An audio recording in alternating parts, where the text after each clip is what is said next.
Hello and welcome to the ESCAPUZZLED podcast, your one-stop shop for all things escape rooms, immersive entertainment, tabletop and virtual escapes. As always, you're joined by myself, that's Corey, and my puzzle pal Helena. Hello, Corey. And also joining us today is Mairi Nolan, or Mairi Spaceship, as many will know her, known as the editor-in-chief of Escape Industry News and the creator of the UK escape room blog The Escape Roomer. Mairi is also incredibly well known in the industry for her freelance puzzling expertise, working with companies to develop video games, board games, escape rooms, live immersive events, alternate reality games, murder mysteries, and so much more, as well as being the UK ambassador for both Turpica and the World Escape Room Championships. Mairi, do you even have time to sleep? No, I haven't slept in about 10 years, but thank you for having me on this podcast. It's a pleasure to be here. Thank How you are so you much guys? for joining us. Very well, very well. Yeah. It's cold and windy, but that's the UK. Not much we can do about that. Exactly. I've got so many questions. Question away. How did you become the ambassador to Turpeca?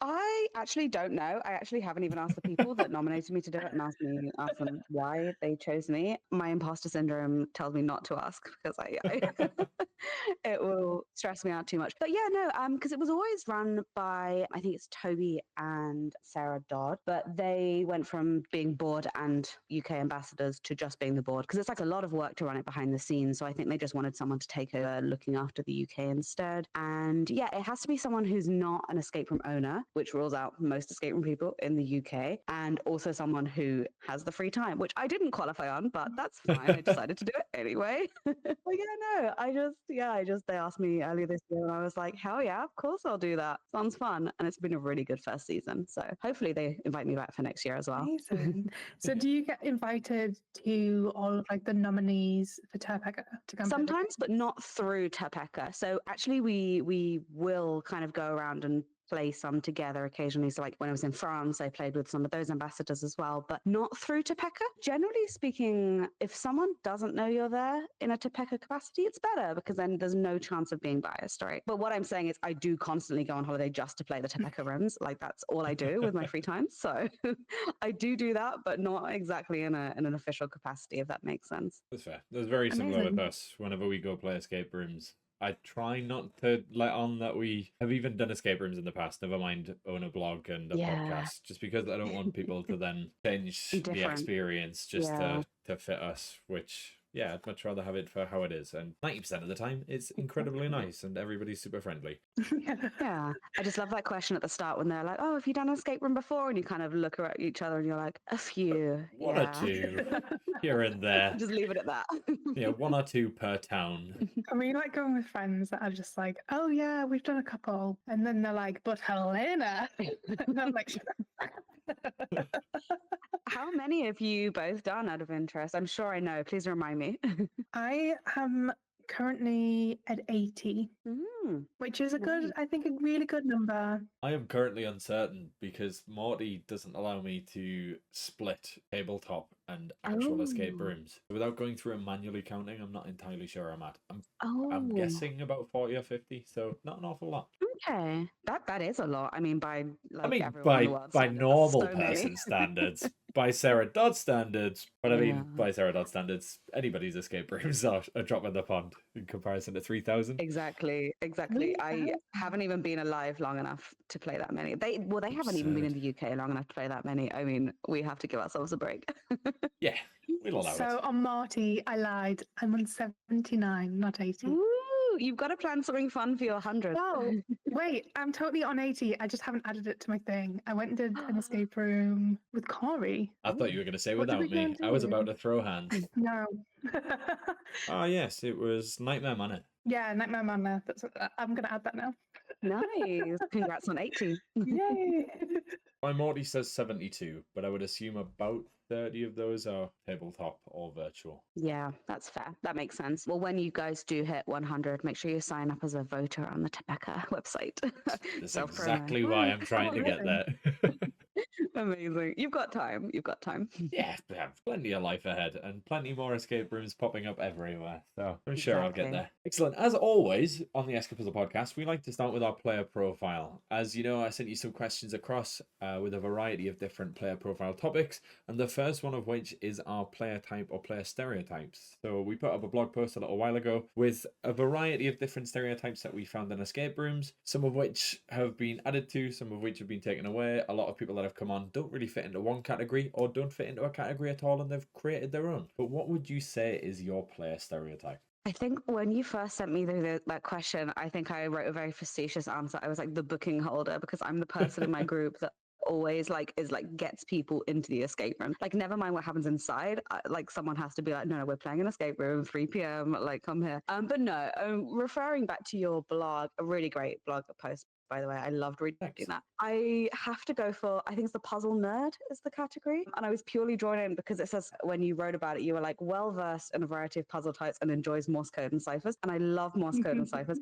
I taught myself Morse code just to do escape rooms. Like, I probably couldn't do it now, but like ciphers are my thing. Every time I spot one in an escape room, I'm like, right, step aside, this is mine. They don't come up often in escape rooms because they're quite one person, but I really enjoy them when they do. So I'm definitely going to say the puzzle nerd for me.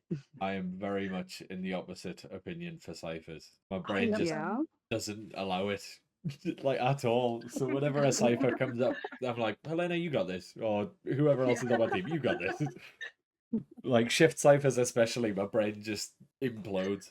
Oh yeah. There's techniques. It's about like letter frequency and stuff, but it's also like saying like, oh, there's techniques to do maths. Like, either you can or you can't, and I can't do maths. Sorry, I'm like jumping ahead to the next question, but like maths I can't do. So I mean, that's like my alternative. And there's a technique, there's a strategy to ciphers Yeah, I for mean, sure. we Yeah. can't all be good at everything. It's not how this works. Escape rooms would be far too Exactly. easy if we're all an absolute expert at everything. Exactly. I really like making them that are like spread across multiple rooms. So you need like one thing from one room, one thing from another, and then also a full team effort to like get it all in and all correct. Love that. I think ciphers are a really good way to get multiple people involved. Some people do hate them and will roll their eyes. I'm very sorry, guys. They're just so much fun. No, I agree with you. For the audio listeners, I am rolling my eyes profusely.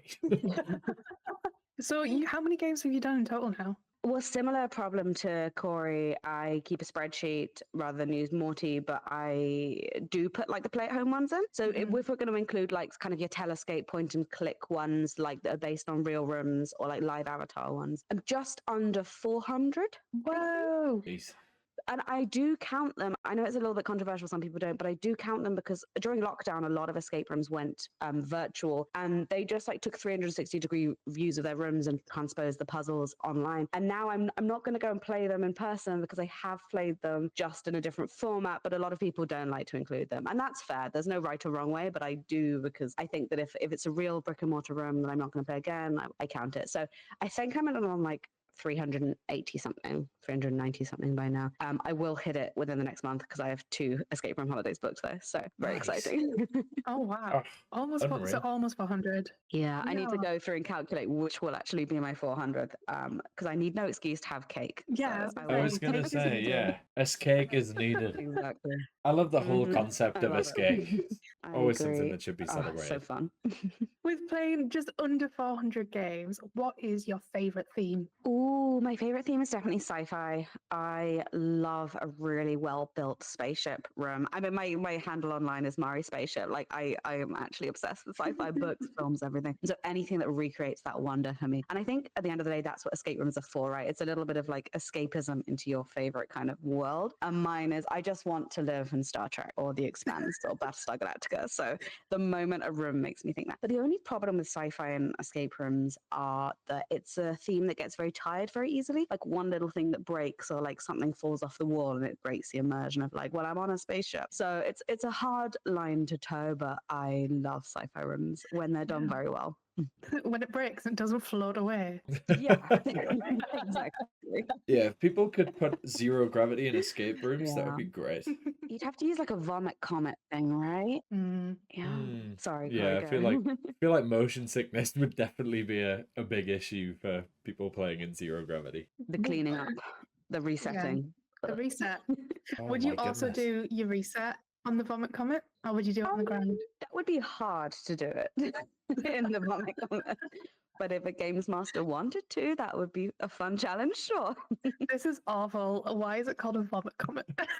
Yeah, I think pretty obvious reasons. I get travel Yeah. sick at the best of times, never mind in an actual spaceship. On the topics of spaceship, the fact that your middle name is actually Spaceship is sensational. What? Yes, my middle name is literally Spaceship on a lot of very official documents. When I was in primary school, I became obsessed with the fact that I didn't have a middle name. So I gave myself one, and being like, what, 5 or 6, I picked Spaceship. And then that went on my school record for primary school. So it went onto my secondary school record, then it went into my university record. It's on my university diploma. It's on everything but my passport, pretty much. And I'm just thinking about just going and actually getting it legally changed on my passport at this point, because that's what I'm known for, is having a weird middle name, and it served me pretty well. It's a conversation starter.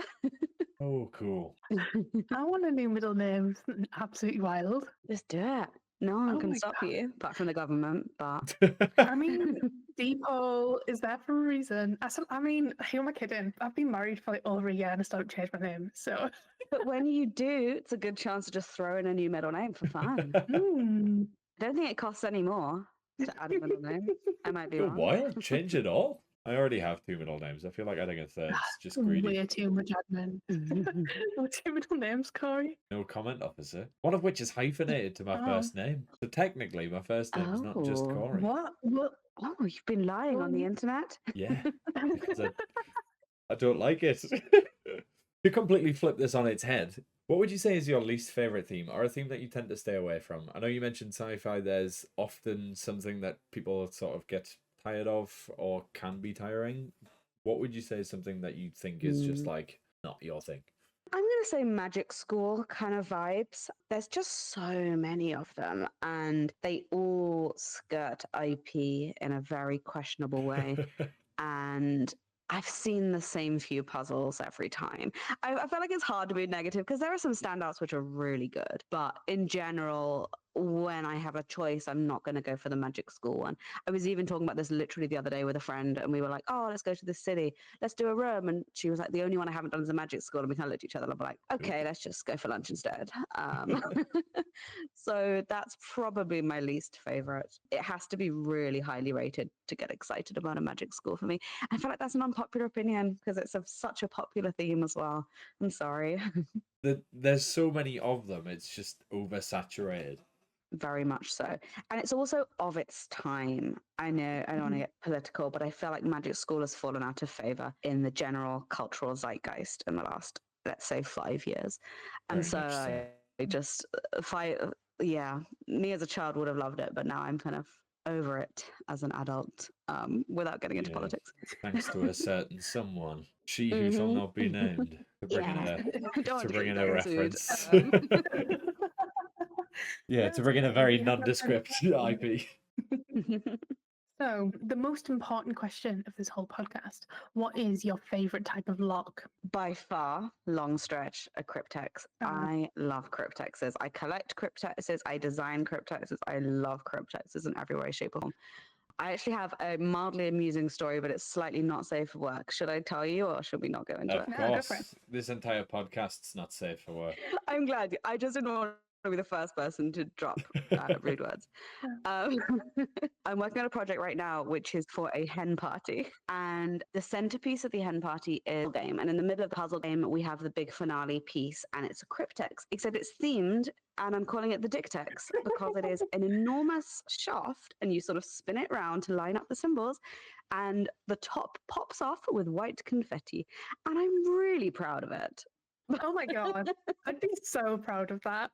It's incredible. If I do say so myself, I think there's a business idea in this, honestly. Imagine like all the hen parties and stuff around the country. Anyone who likes escape rooms, I should make more than one and sell them to people who want delightful Put puzzles. that on Etsy. I would. Yeah. I wouldn't buy that, but I like the idea of that. So just love like logging into work and like, this is my job. And I look at my search history and I'm like, wow, this is my job. It's a lot. Excuses. Mm-hmm.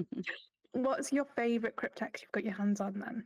Oh, I don't know if it has a specific name, but there's I think it was from a German company, and it's 12 dials, but it just Wow. works really well. It's got like do I have it? Well, I was gonna say there's a podcast I can slow and very tactile, and it really sort of clicks Ooh. into place when you're done. It's not that of an exciting story to share. It's just a lot of us cryptex and escape rooms are a little bit flimsy, or it's kind of like hard to line it up. A very well made cryptex when you can sort of hear the cogs and things moving inside. Very satisfying, and I have a really long one. Which is funny now given the context. I have a really long and really thick one, and it's fantastic. Can we just make that a meme on our Yeah, that's definitely getting Instagram right now? Oh, you're welcome to. Oh gosh. So if I was to flip this completely on its head and ask you what is your least favorite puzzle, obviously you mentioned before that you absolutely loved Morse code, which is very much my least favorite, but what would you say is your least favorite puzzle? Not a controversial answer, but like a lot of escape room companies think that just having low light is a puzzle, and it drives me crazy every time when you walk into a really dark room and they hand you one tiny torch and there's 6 of you, and it's like, well, this is the puzzle now, and the puzzle is I'm going to sit in the dark while someone else holds a light over something. So not quite a puzzle, but that's the thing that I like really dislike in an escape room from a puzzle point of view. Or like, when there's like a color puzzle and it's just too dark to like distinguish between the colors kind of thing. Or there's a different colored light on that's then affecting the Yeah. actual colors of the puzzle. The number of times that's happened, it's way too many, and it's just not a puzzle. Just turn the lights on. Yeah, we started a game. It was a game in Newcastle where you start in the dark, handcuffed, and you have a torch. Yeah. But I was looking around the room, and for like 10 minutes, I just didn't know what to do next. And it was Yeah. because the puzzle was right beside me. It was just in a very dark corner, and I didn't even know it was there. Gosh. And like Yeah. you can just imagine the game designers being like, oh yeah, like this takes an hour to solve. But like if you just put the lights on, it would take 10 minutes. And it's like, come on. I mean, in all fairness, it was a horror game, so like it added to the atmosphere, but it also added to the frustration of the game in general. Yeah. I don't know. You can still do a lot with strobe lighting, like flickering lighting. It's still got dark, but then at least you get a second to see what you're doing. Yeah. Oh, I wouldn't have even thought about using strobe lighting. Yeah. Oh, that's Really fun. good for a horror room. If there's a live actor in there with you or someone's chasing you, you just see them Oh in my like freeze goodness. frame stills. And that's Oh, even scarier. That's a nope from me. that sounds Oh, like but- I need to write that down. It's like in haunt attractions when they have strobes, and you're just like, Yeah. I'm literally gonna die. I'm happy to curl up in a ball right here and just accept my fate because this guy coming at me every like 3 seconds is not okay. Like Weeping Angels esque. Oh my Yeah. goodness, yes. Yeah. Exactly like that. Oh. Wow, having a weeping angel mechanic inside of a room would be crazy. Oh, I'd hate that so much. It's Weeping Angels and Are You My Mummy? Oh yeah, the From that gas mask Together child. in the same room. Yeah, gas mask Cool. child that only moves when you're not looking at it. Like having to look down at a combination lock and simultaneously like watching this thing creep towards you. Yeah. I'm Oh, actually okay. panicking thinking about it. love We had to it. take a medical break for Helena's panic attack. I feel like we just brought back a lot of trauma for a lot of now Yeah. adults listening to the podcast. Everybody's like crying in a corner at the moment. So when you are playing escape rooms, what do you think you bring to your team? What are your main strengths? Well, I mean, besides the ciphers, I feel like I do bring some knowledge of ciphers. Like we mentioned it before, but like I can spot a Caesar cipher quite quickly, and like not having all the complete information, they're pretty solvable with things like vowel frequency and sentence structure, like spotting THE kind of thing. So that's my bread and butter. But is it a strength to say I actually get the thing booked, and that's the most important thing when doing an escape room with anyone? 100%. Yeah, without you, the booking's not Yeah. a thing. Like, that is the Exactly. ultimate strength in an escape room. Just actually making sure people show up at the right time and sign their waiver before we get there. That's the biggest strength I bring to the team and the most important one. A skill that is worthy of going on a CV right there. Even just Exactly. keeping people on time, like, Yeah. that in Yeah. itself is impressive. Exactly. I mean, do you want to join our puzzling group? Because we are impossible to get in the same room at the same time. Yeah, we cannot. To do timekeeping at all. No. Oh gosh. And then one of us will turn up 10 minutes late and be like, sorry, got stuck in traffic. Actually, I was just sat in a towel for 10 minutes and couldn't move. Oh no. It was me. I'm the opposite. I like show up at escape. There is I'll come 15 minutes early and I'm there like 45 minutes early looking through the window like I'm ready for my room. Just like, You need a hand setting up. Exactly. Can I see the locks, do please? you want me to reset with you before we start? Other than creeping through windows of escape rooms, would you say you have any weaknesses? Maths for sure. 100% maths. I cannot count to save my life. It was like the one subject I flunked so much. It's just mental maths, right? Because in an escape room, they're never going to give you like advanced algebra and trigonometry, which I didn't do well at either, sure. But just seeing big numbers and having to count them, and then the answer is a 4-digit code, I'm never going to get this answer right. Like, I just give up. So that's probably my biggest weakness. Actually, 2 of my best friends hold PhDs in maths, though, so it's never been a problem. I usually just bring one or both of them into the room with me, and we cover the bases. So That's big fair. weakness doesn't come up that much, too much. Fingers crossed. But tomorrow I'm probably going to play a maths-based escape room. Now I've said that, but It's all going to be fractions. exactly.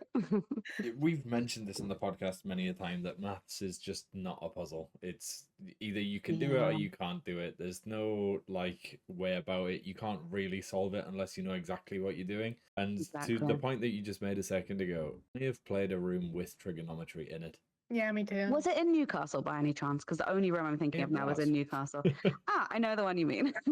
Yeah. I was thankfully with my PhD maths friend, and everyone else in the room was just staring blankly. Like we didn't even know where to begin. I had like flashbacks to GCSE math, and I was just curled Yeah. in a ball in the corner crying. Very luckily, I did it with my husband, and he builds zip wires. Amazing. So he uses a lot of trigonometry. And as soon as I saw it, I went, "Bleh," and he went, oh, it's fine, I can do that. Amazing. He I was saved just us. sat chanting Sokotoa in the corner of the room. Okay, so let's talk about your dream team. It's consistent of 5 people, because I think 5 people is the perfect amount of people to have in your game, in my opinion. Not everybody thinks that. It's totally fine. So it's yourself, and it can be anybody alive, dead, celebrities, etc. Who will you pick in to be on your team? Can I give you the most boring answer in the world and say my existing team? Like, I just love them so much, and we're such a good team together, and I can't like fault them. And like, we have the perfect dynamic as well. Actually, there's only 4 of us, so I will come up with a 5th person by the time I finish explaining this. But we met online during lockdown and playing online escape rooms together, and we'd also been invited to this press thing, and we just all showed up in this call, and like by the end of it, we're all like best friends, and now we go on holiday together multiple times a year to do loads of escape rooms together, and we like do competitively as well. So we always take part in the World Escape Room Championships together. We do like online competitions, and like it's not even that we're good, although we're perfectly fine. It's just the dynamic is so good. And I think that's so hard to get in an escape room. And I'm always really worried about like questions like your dream escape room team. And I would pick like 4 people and then we just wouldn't get on or speak the same language or anything. There's a lot to be said about just having a good group of friends that are like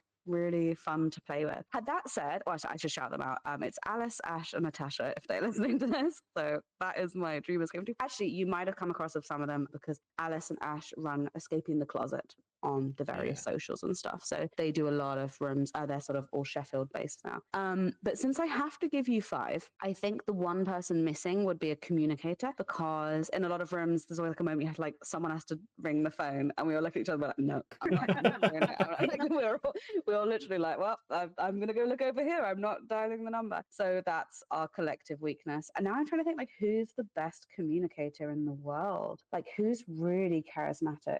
Gosh, I really should have thought about this before I came on. Louis Theroux? Yeah, he'd be really good. I'm trying to think like other people that are like. Would he like pick up the phone and just like? Oh, I think Louis got you there. He will definitely. Yeah.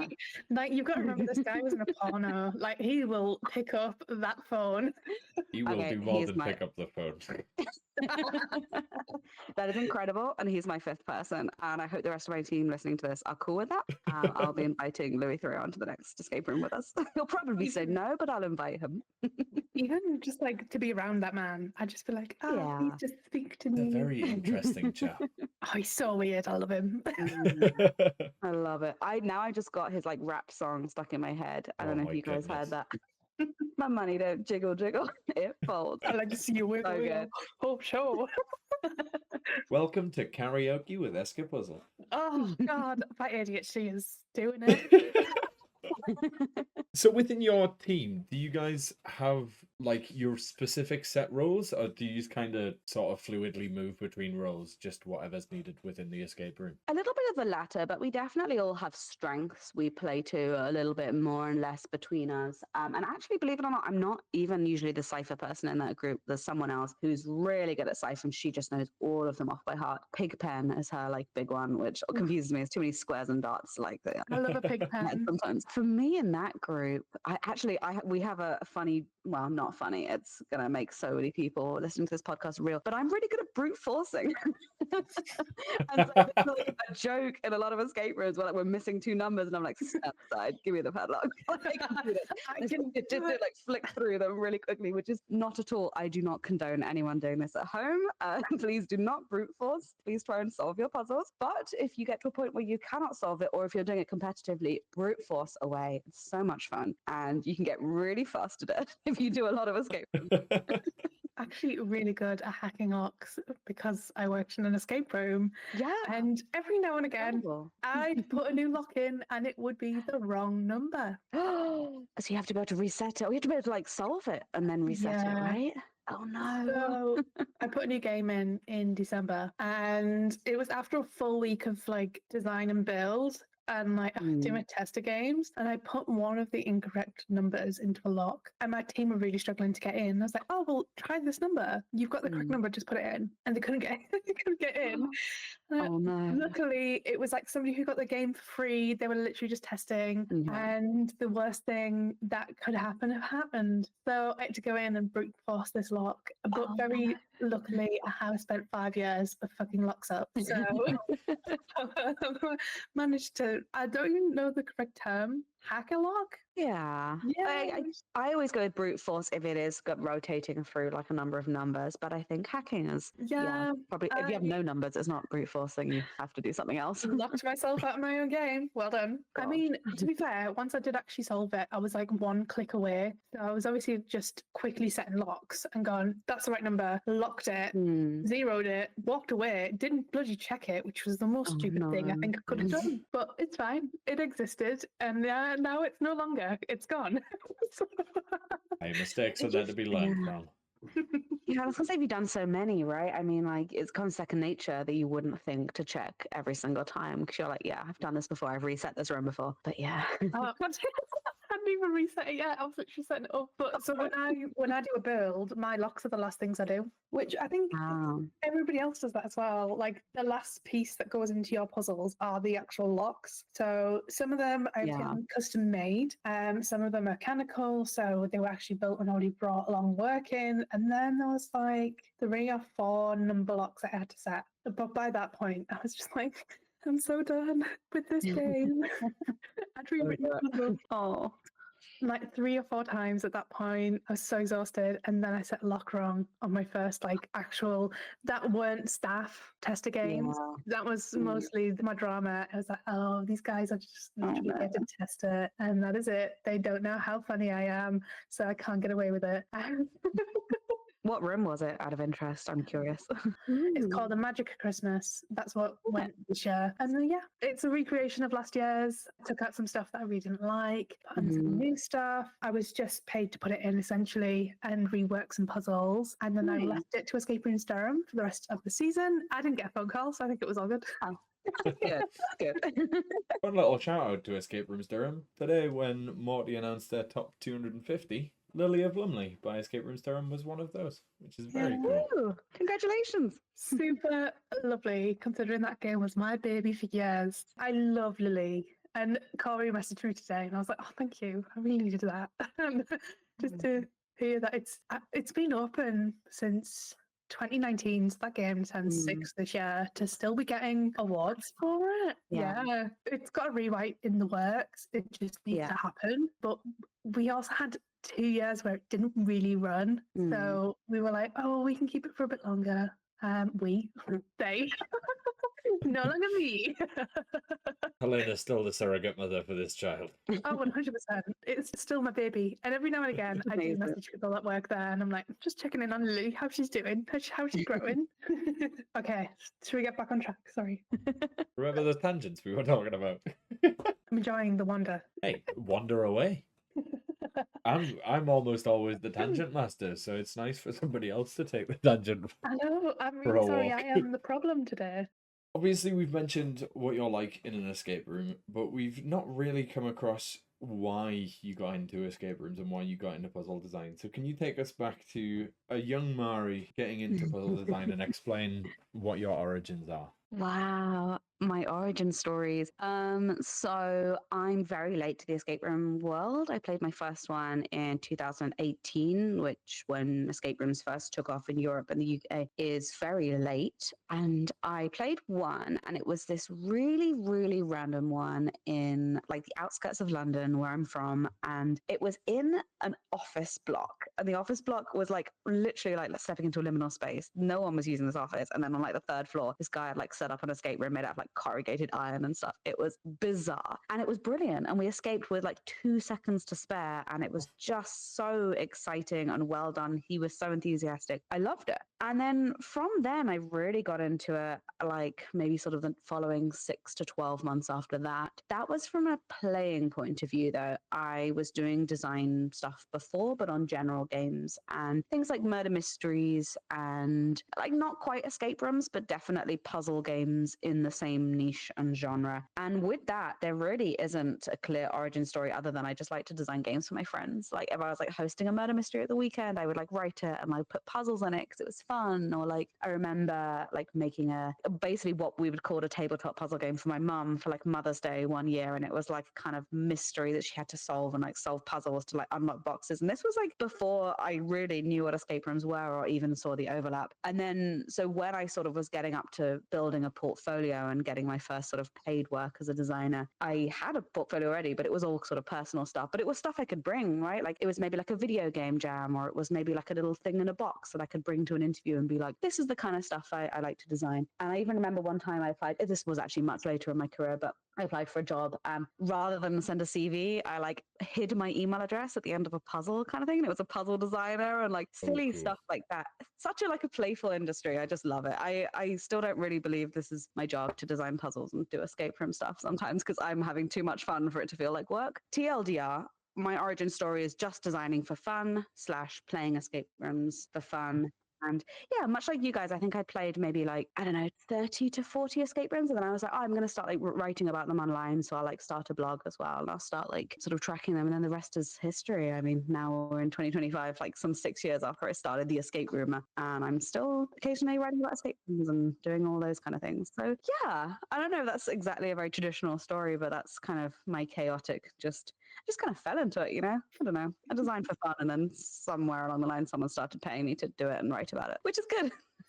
It sounds like literally a dream come true. Like if you're doing something you love, I mean, there's that famous quote: "If you do something you love, you'll never work a day in your life." Exactly. And it's definitely true, apart from the days where I wake up and hate my job, which is happens with everyone in every industry. Just depends on the clients. No names, but it just depends on the client. But no, I do really like it because yeah, when I'm not designing escape room related things, I am out playing them and reviewing them and writing about them and going to cool events under the title journalist and stuff. So it is really good fun. I enjoy it. But yeah, not a clear origin story. In fact, going even further back, would you believe it? I studied international relations and specialized in international law, and I have never used that one single day in my life. Good degrees. Yeah, I don't even know what I was taught from it. Like, I took it so unseriously. I ended up like doing like dissertation like space law and stuff like that, like very unserious. And I've never used anything. So I mean, at least you went and you experienced uni. You've always got to remember that. Of like, oh well, exactly. I developed a personality in that time, and that's all I needed from uni. Yeah, I actually, now you mention it, that we had something called Assassin's Club, and that's probably where it started for me because I would design Yes. campaigns for Assassin's Club, like with like whole political systems and like points based and leaderboards and like, oh, I took it way too seriously. So actually, thinking about that, there's no reason, there's no surprise I Clarifying. got into it. We're talking about the game Assassins and not actually a club for people that kill people for money. The game. Yeah.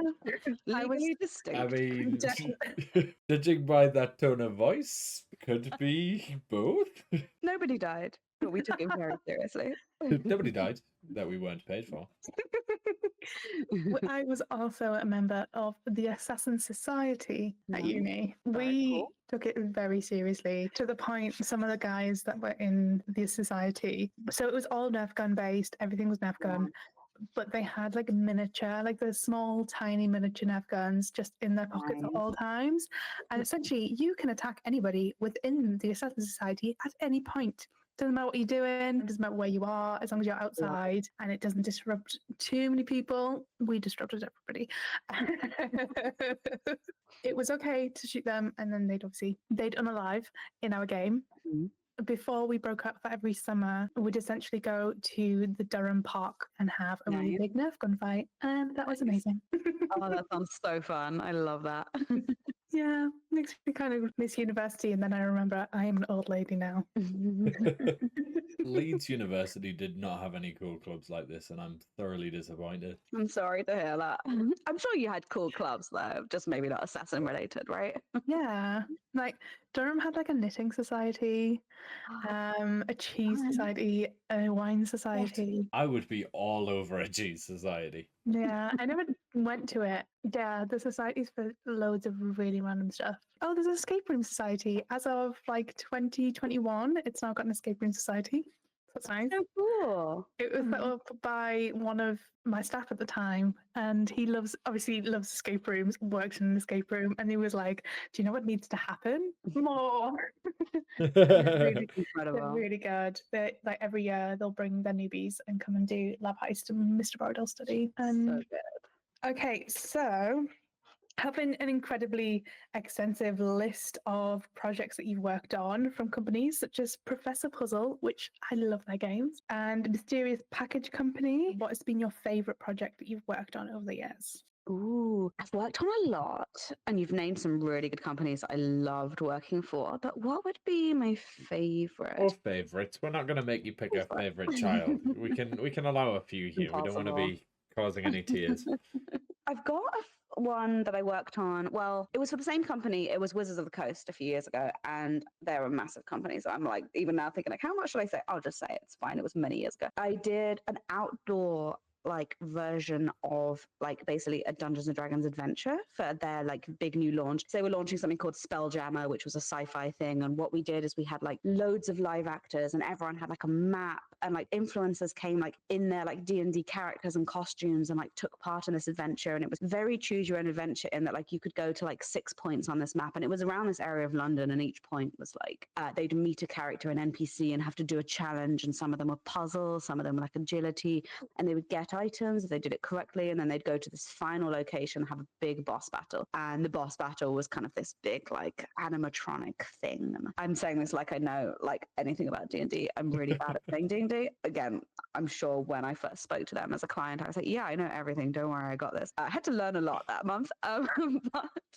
it was really, really fun because I got to like be part of all of that. And kind of like we had like stations which was like there was a potions maker, and like you had to sort of follow along and make this like cocktail thing, and it was like changed color. And we had this one where it's like in a library, and you had to find like, it wasn't like a bookshop, but we'd like skinned it like a library, and you had to like find certain books and do certain things in order and put things on weights and stuff. It was so much fun. And I don't think I've worked on anything quite that scale before or since. And I was kind of the only game designer on that, so I had so much creative freedom. I just had to like pitch it upwards, and it was so fun. But that's a weird one because I don't have anything to show for it now, right? Besides photos, I can't like present a box to someone or like show the game design document. But as an experience, it really like has a very special place in my heart, and I'm dying to do something similar. Like I'm just waiting for anyone I know who plays D&D to do like a hen party or something, and I'm like, say no more. Like below this game design document, I was like, I've got like a game for you to play. So that was really, really fun. If we cast that as a like an outdoor / immersive, let me think about tabletop. So probably my favorite tabletop game I've worked on, and probably Dimensions actually. So that's a Mysterious Package Company one. Still have have not played Ah, Dimensions, if you can and see I it in the want video, to I don't know if you so can. I've got bad. like a prototype up on my It's shelf so behind me. beautiful. It's absolutely stunning. Yeah. So for anyone who doesn't know at home, Dimensions is kind of like a big 3D pop-up haunted house. It kind of like starts as a book and you fold it out and you have sort of 8 rooms to explore. And the whole thing is sort of one big escape room. The idea being that there's this big haunted house and like there's a demon or ghost, so you don't really know. You have to discover that lurking within. And using the evidence of various ghost hunters that came before you, you go into the house and you sort of figure out who this demon is, figure out the secrets of the house, piece the story back together, and I guess vanquish the demon at the end. It's a long game. It's about sort of 10 hours in playtesting. It's massive. And I just really like it because it was probably my first big commercial project that did really well on like Kickstarter, for example. I think we raised like, I want to say £600,000 or Jeez. dollars. I can't remember. But like it was big. Obviously, I didn't see that money. I wasn't the company, but just being able to work on something that kind of had that much exposure, and there were so many moving parts and so many interesting things to that game, and kind of engineering the actual house. And I was involved in a lot of the 3D modeling and a lot of the puzzle design, and really good project. And I just like this. The moment when I knew that like I was an incredibly dysfunctional person was just going out to Toronto, and I was working with the team on that. And that we reached a point where we had all been awake and working on this game for over 50 hours. Wow. And like we were exhausted, like absolutely delirious, like trying to get this thing finished because it was like close to a print deadline and we just had to work to this print deadline. And then getting home after and being like, I think that's the happiest I've ever been. And I was like, oh, I'm really dysfunctional.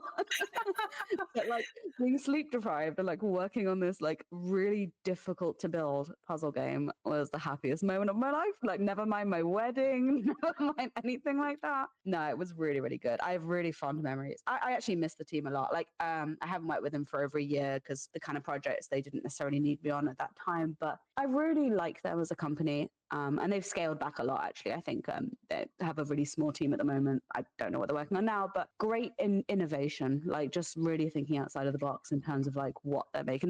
They are not, unlike a Professor Puzzle that goes into like Walmart and stuff. Mysterious Package Company just marches by the beat of their own drum and they just want to make the coolest things. And I really like that. So love to work with them. So those are probably my 2. Although I just said that I was sort of I'm working on something now which could be fun. It's not announced, but I'm sure I can say who it's for. It's going to be for the Detective Society, and I just like with some of the things I'm doing, like me and one other person are doing now. It could be my favorite project I've ever worked on. It's just exploring a very interesting story that I've kind of sat on for a long time, and I'm glad I've got the chance to build it into a puzzle game now. So watch this space. I don't know when that will come out, by the way. It's not even nearly finished, so maybe not for a year, but it should be good when it comes out. So yeah, there we go. Fully answered. First.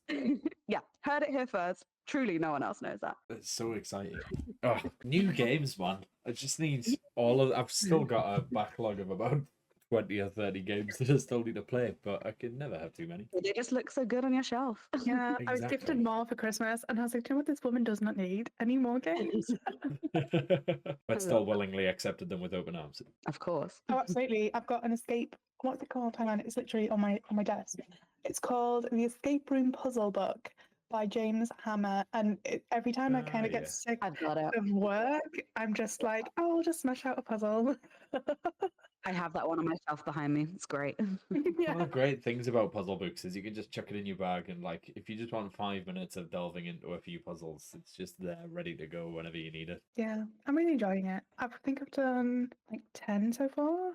I still need to get my hands on the newer version of Journal 29. Yeah, that's exactly what I was There going you to go. say. I couldn't remember Yeah, it. Journal 29 released a new one Mm. called Clue Gone, and that also looks incredible. I smashed through Journal 29 like in maybe 2 days. It was ridiculous. I currently have your Journal 29. Thanks, Corey. Oh, true. You've got several of my games still. I do actually, and I just need to smash them. I forget about that, and then I realised just how many. I don't know where I'm going to store those when I get them back because Oh, it's fine. You don't need my them. storage is already chaos.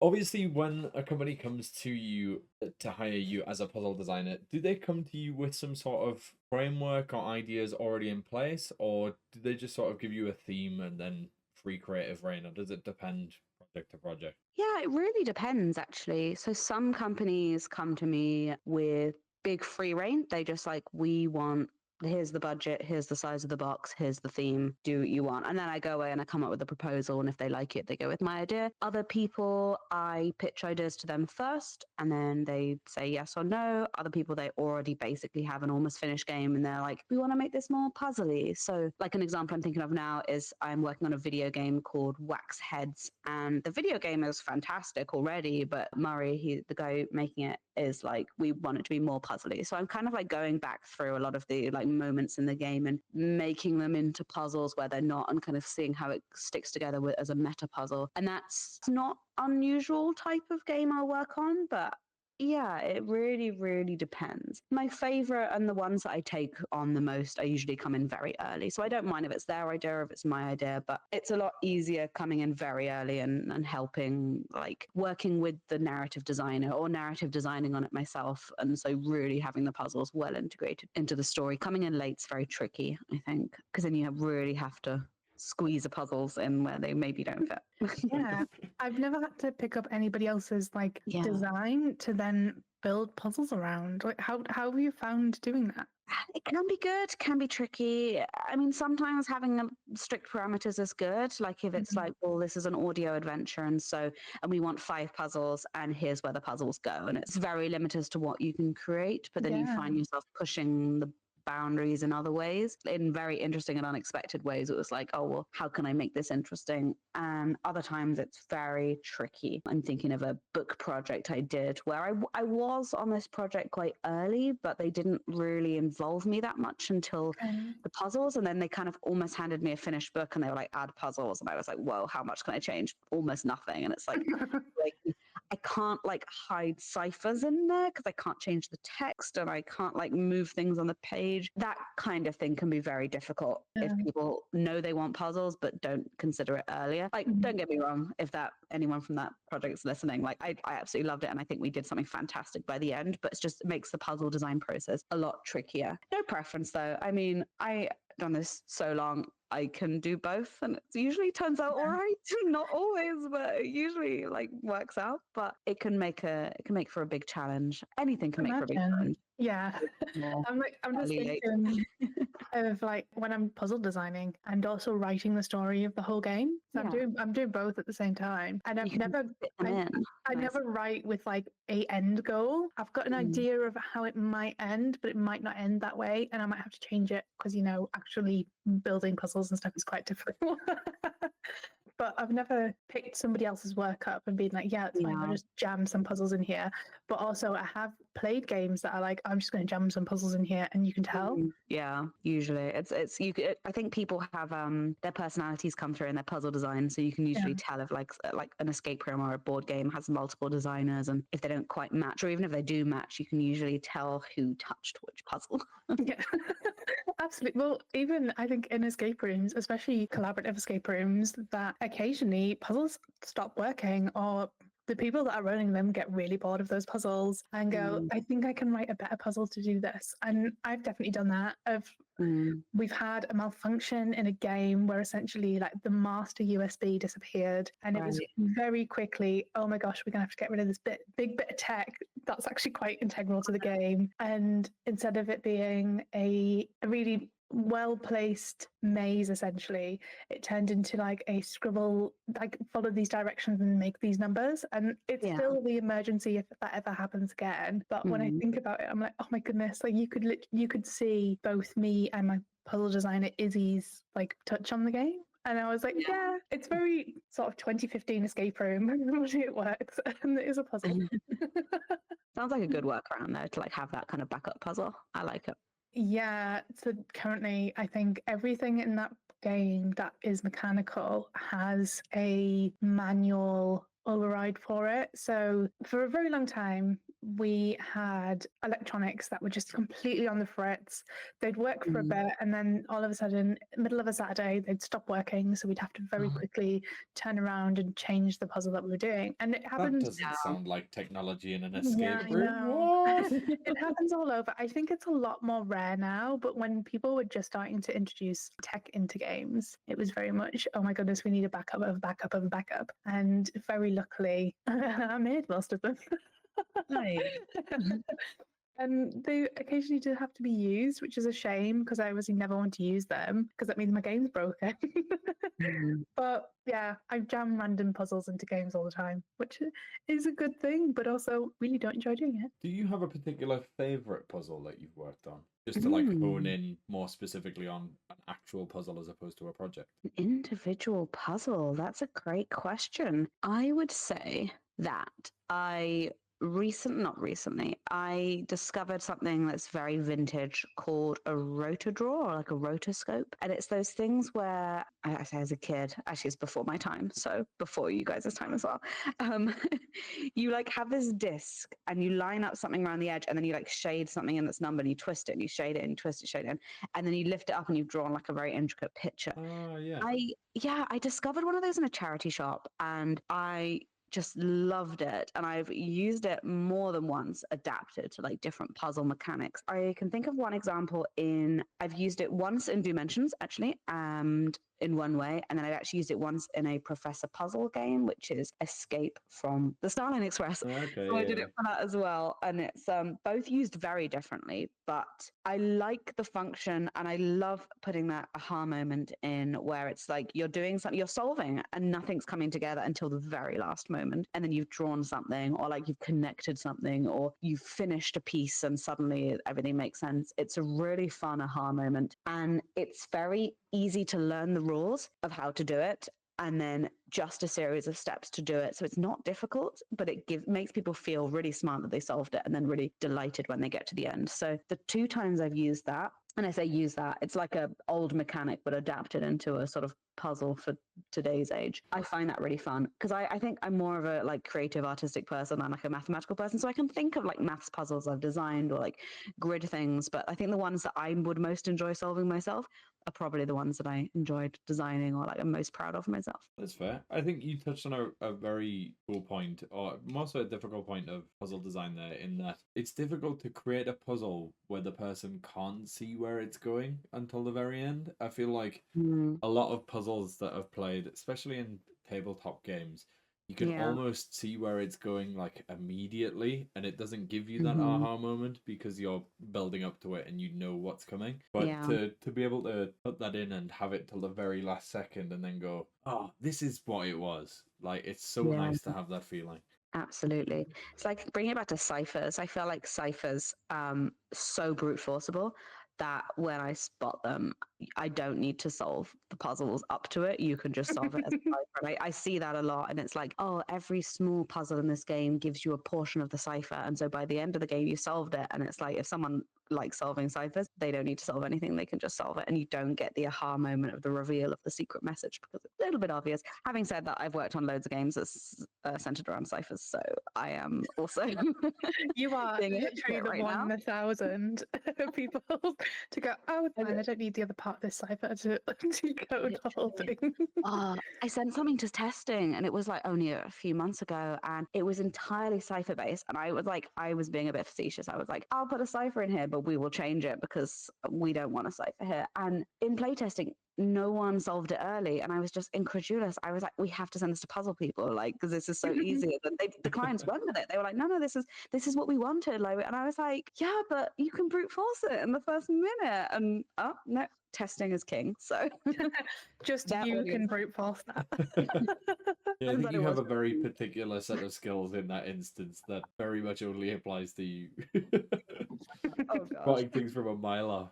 That's to be fair, is incredibly impressive. Well, thank you. you. Even to the final point in some ciphers, I'm like, I still don't know what this says. Then I get the last letter and I'm like, oh, that makes sense.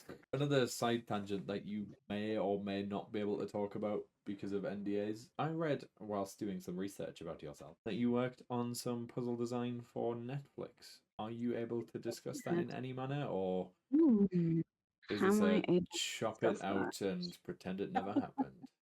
I have worked with Netflix twice, once very closely, once not very closely. The one that I'm most proud of is unfortunately not in my portfolio. And it's not because of Netflix's NDA, it's because of the middleman's NDA. So I'll talk about it Alright, in that's very vague crazy. terms. But if you go into various Facebook groups and various Discord channels, I've definitely talked about it in the past because this was for an escape room company I worked for. And we were partnering with Netflix and we made the play at home version of a game for a particular Netflix franchise that is very, very, very puzzly IP for kids ish. For teens, and it was a play-at-home version, and it was a free game that was available just to promote the film. I'm giving so many clues. I'm like, looking at the film. This is a puzzle in itself. I know, and like not to shit talk an old client, but like this particular escape room company at the time was very much like, yeah, promote it, like put it on your social media and stuff. And then as soon as my work ceased with them, they were like, nope, we own every image. You have to take it down everywhere. So I have spoken about it publicly in the past in places that probably haven't been taken down. But even though Netflix would be fine to mention my involvement, the middleman, as in the escape room company, is very protective of its IP. And so enough time has passed that maybe I could get away with it. And maybe my whatever NDAs I signed or didn't sign It is have not lapsed. worth the risk. Maybe not worth the risk, but hopefully I've given you enough information to That's look it fair. up, the one that I'm proud of. But yeah, unfortunately, I can't be much more specific than that. But not because of Netflix.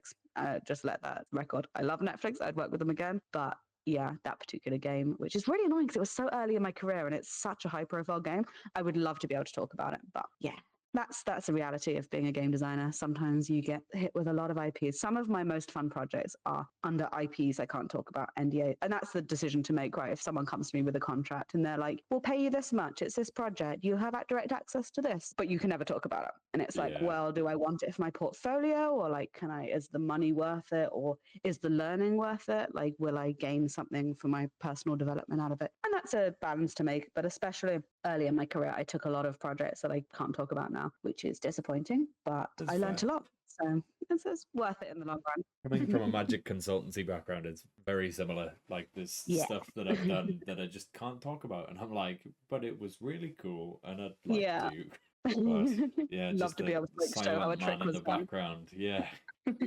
Oh man, you get it. Alongside puzzle design, you started the blog The Escape Rumor and Escape Industry News. How and why did these come about? So the escape room I started for myself back in 2019, I believe it was. And with that one, I was sort of hitting my 30th to 50th escape room. And I was kind of beginning to forget the first ones I played. And I kind of wanted to keep track of it. So it started as like just on Instagram, literally just writing like 2-paragraph reviews. And then eventually I was like, I'm running out of space to write about the really good ones on Instagram. So I will make a blog about it. I didn't take it super seriously for a while. And then I took it really seriously. And then I was like, whoa, I'm not getting paid for this. I'm going to take it less seriously. And we now have a few writers. So like a few of my friends or people I play with sometimes hop on and write reviews or write about things going on in the industry. So we've got David Staffel, for example, who's a fantastic game designer who writes about his various travels and sometimes game design theory. We had a video game designer, video game enthusiast for a while who would sort of cover a lot of video game escape room topics. We have people in different parts of the UK. It's very much a hobby. Like we really like to be able to say like, oh yeah, we're like covering news and reviews around the UK, but it's a blog, it's a hobby, it's like just for fun. And we really try and like uplift the escape room industry as well. So I'm forever playing games that I think are terrible. And I'm like, well, I'm just not going to review it because it's not I don't want to like tear down a company like when I'm here to kind of try and uplift it. But that's the escape room. And then escape industry news is a little bit different. So with escape industry news, it actually sort of came about with a conversation with the guys at Buzzshot. So Buzzshot is an escape room software company. You've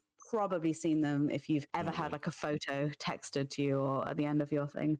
Maybe like companies you've worked with even use it. But we were kind of chatting for a while, and I think they initiated the conversation because I was doing some writing for them anyway. They were like, oh, it'd be really good if there was like a some sort of way of like tracking global escape rooms opening and closing and like sharing news and stuff like that. And we were like, let's start a newsletter basically. So that was, I want to say 2001 or No, 2021. Sorry, I lost track of my dates. But 2021, we started that, and I was doing all the editing and the writing for it. But it's hosted on their platform. So one of the things they do is email marketing, which is a cool aspect of their platform. So yeah, I publish that once a month on the second Wednesday of every month. Yeah, the focus of that one is just highlighting the biggest news stories that came out of the global escape room industry in that past month. So it's mostly American, I'll be honest. Like, I feel like they have the biggest news going on, but we cover like America, Canada, Australia, New Zealand, Britain, and other places if the information is freely available in English. We also cover podcast episodes, so various escape room themed podcasts like this one that I really like to listen to. I just like pop the most recent month's episodes there. We cover new escape room openings. We cover,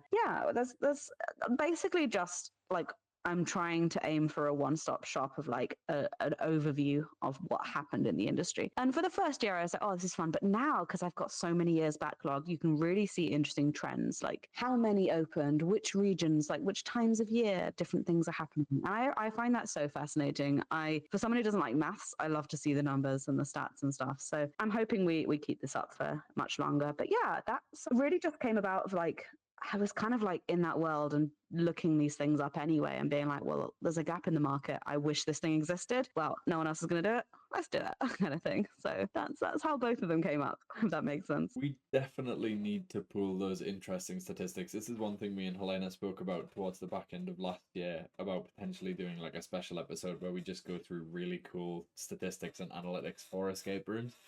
I just think it's so interesting to look at. Yeah. Like, I don't know, my inner nerd's just like, ooh, numbers and stats.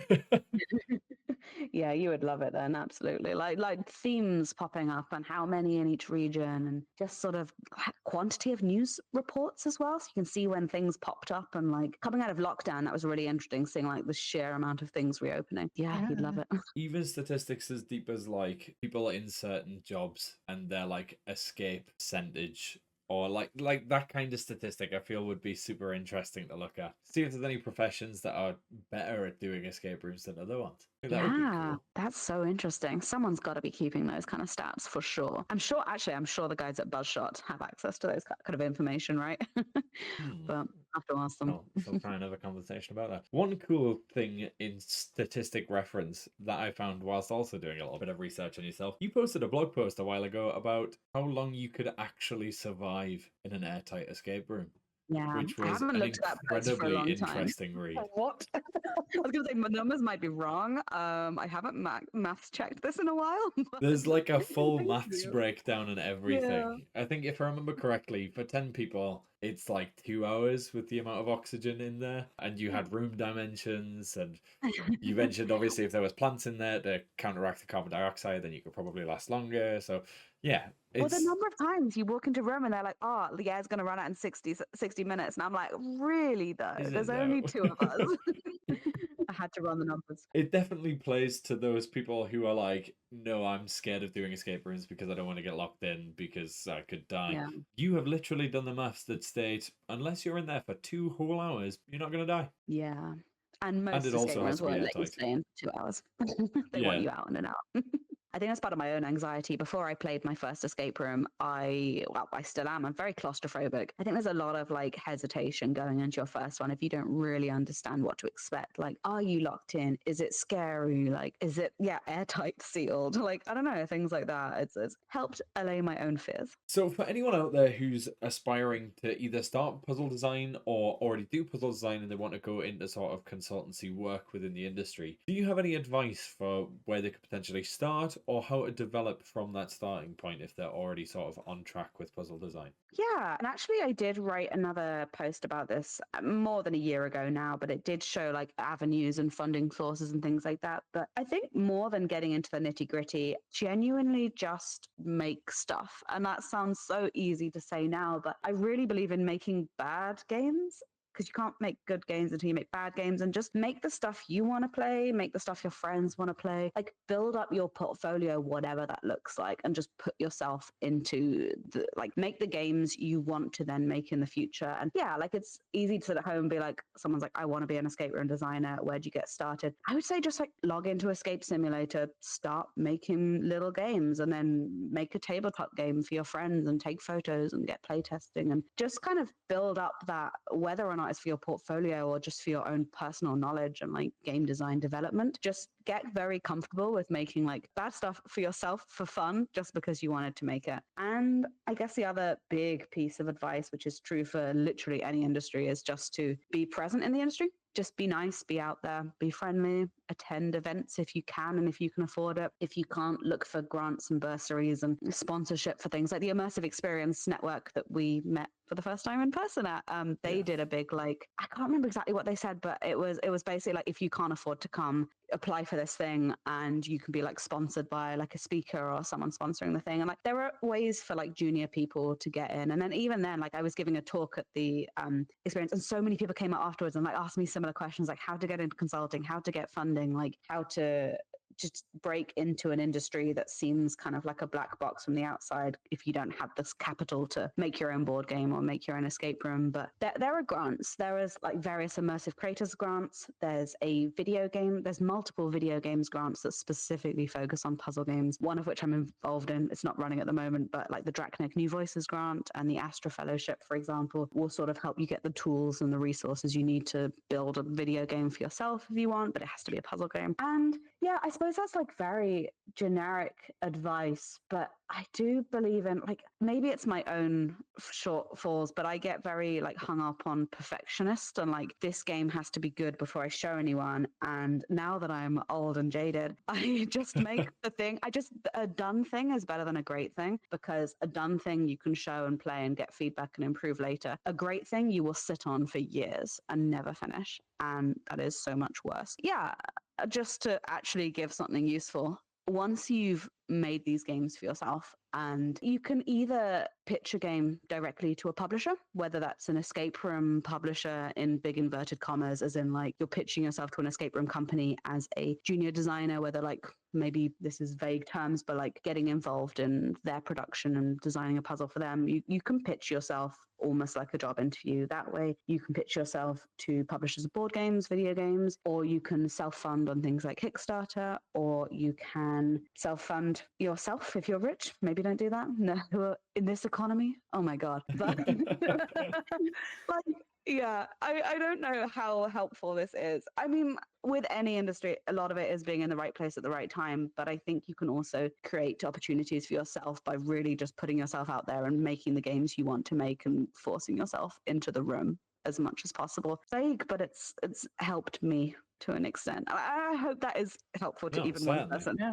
But also, if anyone's listening to this and they want more personalized advice, I'm more than happy to chat about this stuff on social media if anyone wants any particular leads or anything. But yeah, in vague terms, that's probably my advice. Yeah, if you have that blog post or any other resources that you have available, we'll pop those in the show notes as well, and then people can have a read through for themselves. Amazing. I'll share it with you guys after. Perfect. Thank you. Even me, I'm like, Mairi has the goal of all escape room people to like have that job of like, oh yeah, I just pop in and out of everybody's projects and just work on exactly what I want to work on. Like when we were speaking to each other at Summit, I was like, oh my God, this woman is incredible. So I'm going to blow smoke up your bum for a minute. Yeah, I was kind of a little bit starstruck because obviously we followed you for a long time before meeting you in person. And I was like, oh wow, yeah, you're a real human being. I'm sure I didn't make a good impression. I was very chaotic energy. Oh, we were equally as chaotic energy there. I had conversations with people that I don't remember just because I was like, oh my goodness, we've only ever spoken over video chat. How are you? You're real.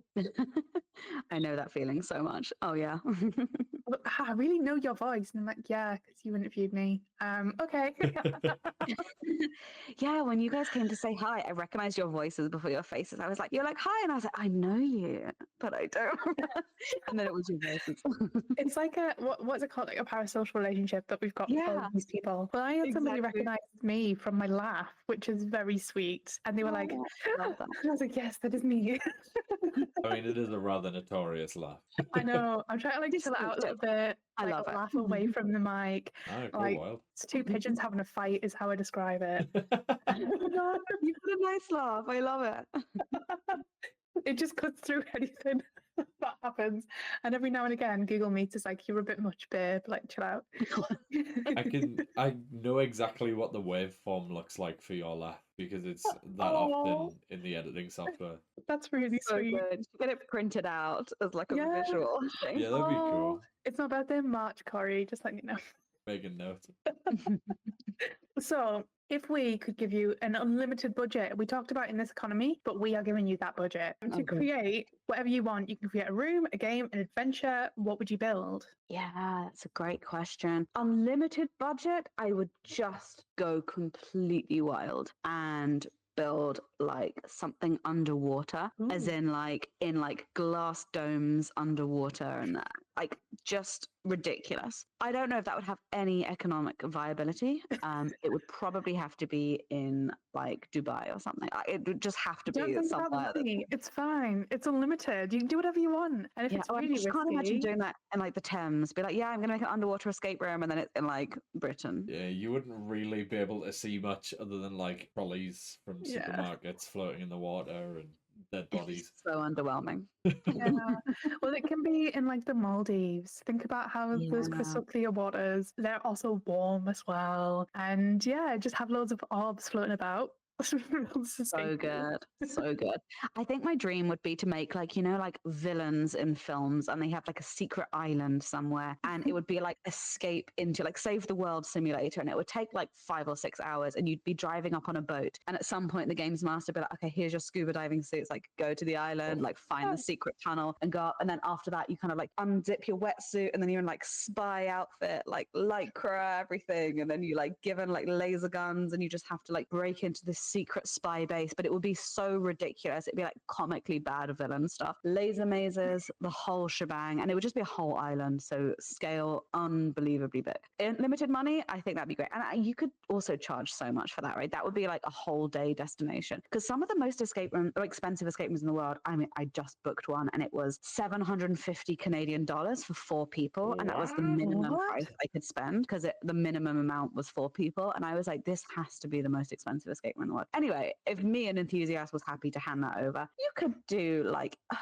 £1,000 a session. And so I think I can make a profit, even if you're giving me unlimited money.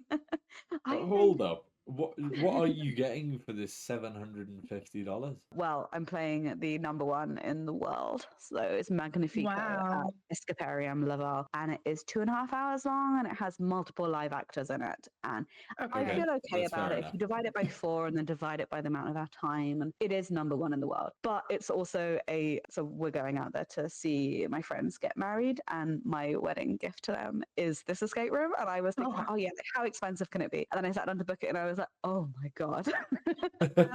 How much was that per person? So 700 and 750. 750 Canadian dollars. I did do the maths. It was over £100 per person.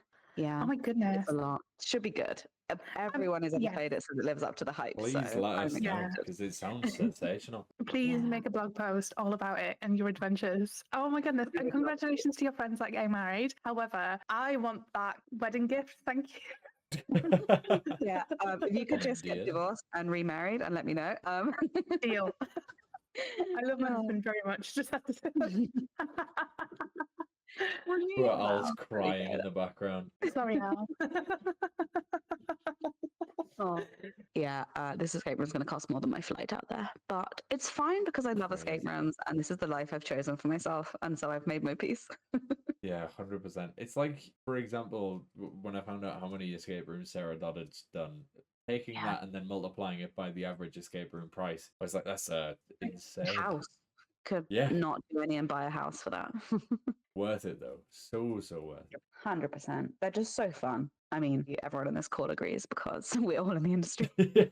I'm so excited to see where immersive branches in with escape rooms over the next few years, and the Yeah. introduction of more technology and theatrical design coming into play.